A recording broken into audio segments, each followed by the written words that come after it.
Peu importe votre niveau, comme tout pianiste, vous vous êtes sûrement demandé à un moment donné quelle serait la meilleure routine de travail pour progresser au piano. Mais voilà, des exercices et des routines, il y en a à l'appel et on passe parfois plus de temps à choisir ces exercices-là qu'à réellement les travailler. C'est pourquoi dans cette vidéo, je vais vous aider à faire le meilleur choix pour cette routine de travail en vous expliquant pourquoi et comment une routine sera meilleure qu'une autre pour vous.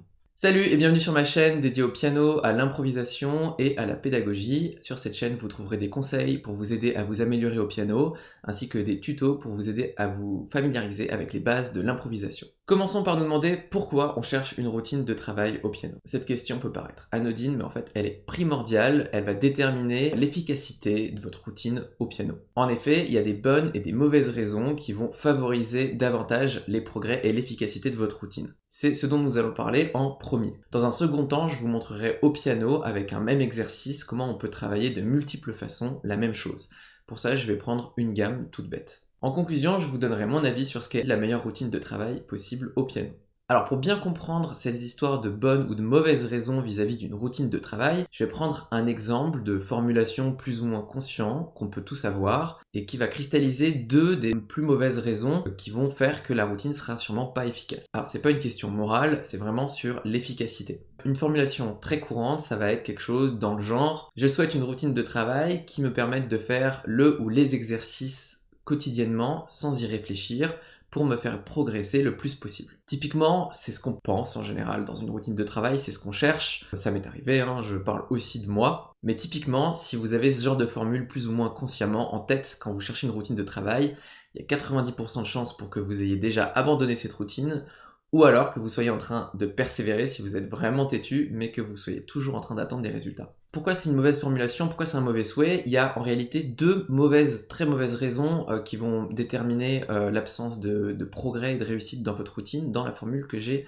proposée précédemment. La première raison, c'est l'automatisme, c'est-à-dire le désir de ne pas réfléchir quand vous faites vos exercices. Je ne parle pas de la réflexion pour choisir les exercices. Effectivement, si tous les jours on doit réfléchir à qu'est-ce qu'on travaille, ça prend du temps. Par contre, pendant que vous faites vos exercices, que vous aurez déterminé comme votre routine de travail, là, si vous cherchez quelque chose qui vous permet de ne pas réfléchir, de ne pas penser, eh bien, vous aurez probablement très peu de résultats et ça n'aura que très peu d'intérêt. Pourquoi? Tout simplement parce que, comme j'en ai déjà parlé pas mal dans d'autres vidéos et dans certains articles, la mémoire d'apprentissage, ce qui vous permet de progresser, de gagner en information, elle est reconstructive, à l'opposé d'un travail automatique répété sans réfléchir. En gros, si vous voulez optimiser le fait d'engranger de nouvelles informations, de les ancrer en vous, il va falloir avoir un certain degré de présence dans vos exercices, qui est à l'opposé de l'idée de faire les choses sans y penser parce que c'est plus agréable ou confortable. Dites-vous bien qu'à chaque fois que vous êtes en train de travailler et que vous êtes capable, tout en faisant votre exercice, de penser à autre chose, à votre liste de courses ou à la liste de choses que vous avez prévues dans la journée,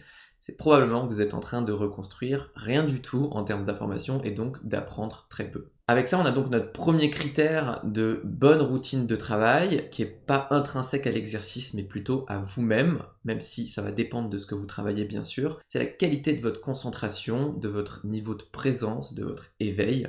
En ce sens, votre routine, peu importe son contenu, sera beaucoup plus efficace si vous travaillez 20 minutes bien concentré que 45 minutes en pensant à autre chose. Même si peut-être ça peut être confortable et agréable de juste laisser vos mains agir sur le piano, mais c'est pas ça qui vous fait progresser. Voyons maintenant la deuxième raison dans le souhait qu'on a formulé qui fait que ça peut faire une mauvaise routine, une routine pas efficace. Cette deuxième raison, elle est corrélée à la première parce qu'elle va justement permettre d'orienter votre concentration sur quelque chose de particulier. Cette mauvaise raison, c'est l'absence d'objectifs précis. En effet, dans notre formule, dans notre souhait, on a dit pour progresser le plus possible au piano.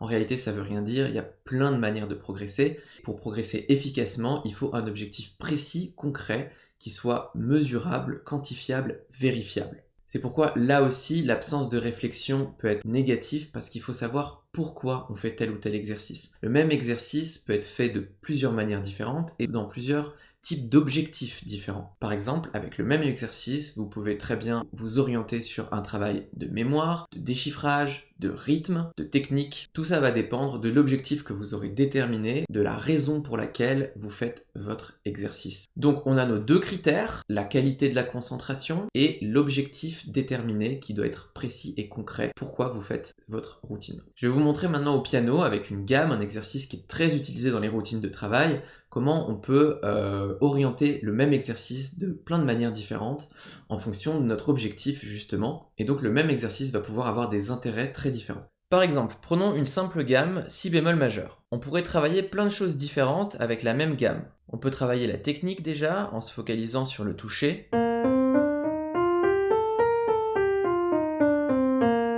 On peut donc travailler la vitesse tout en gardant une égalité de toucher bien sûr. La main gauche séparément.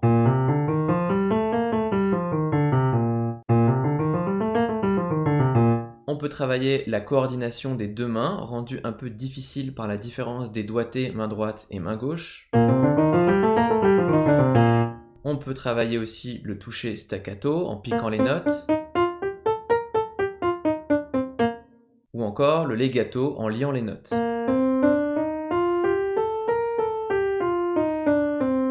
Toujours avec la même gamme, on peut aussi travailler le rythme.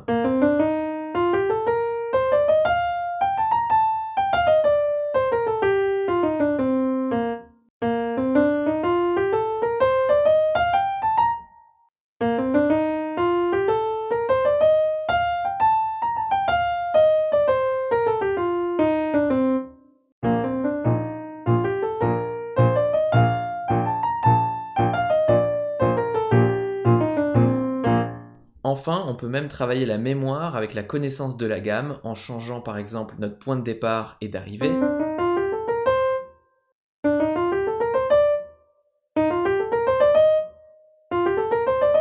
Ou en changeant l'ordre des notes, par exemple là je vais monter à la tierce.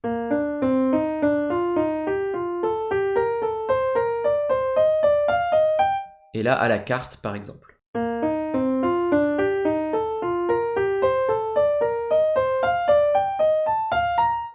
Pour conclure cette courte vidéo sur la meilleure routine de travail au piano, vous l'aurez compris, pour moi, il n'y a pas de meilleure routine en soi, tout simplement parce que, et je l'ai déjà dit ailleurs, et je le constate régulièrement, que ce soit pour moi ou pour mes élèves, c'est la manière de travailler les exercices qui va changer leur efficacité.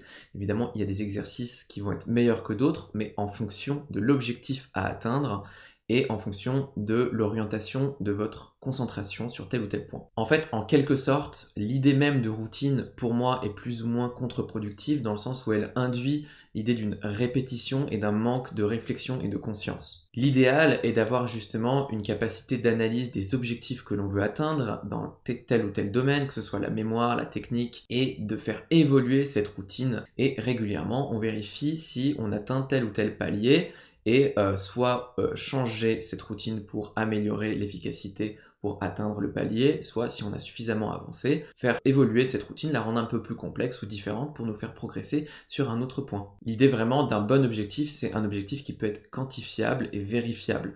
Typiquement, si vous fixez un objectif d'être en rythme, vous pouvez facilement le vérifier en étant avec un métronome. Est-ce que vous arrivez à être en rythme sur tout votre passage, sur tout votre morceau? Est-ce que vous voulez aller plus vite, plus lentement? Tout ça, ça peut être des objectifs vérifiables. Ça peut être aussi des objectifs subjectifs. Ça peut être au niveau de votre sensation. Est-ce que vous vous sentez à l'aise du début à la fin? Tout ça va faire que vous pourrez choisir des exercices qui vont plus ou moins orienter votre objectif.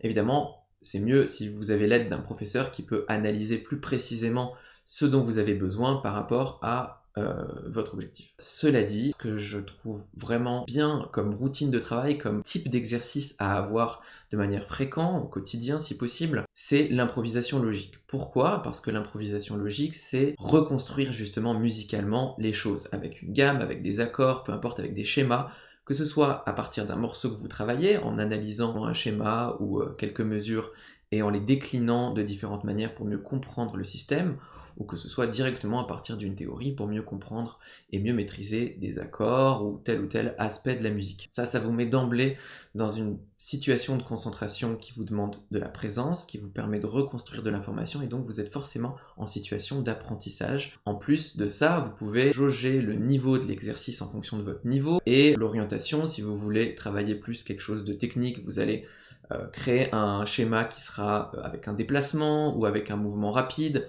Tout ça permet finalement d'axer sur une difficulté ou un objectif précis. Je trouve ça vraiment plus intéressant et aussi plus créatif à pas mal de niveaux, ça me paraît vraiment pas mal.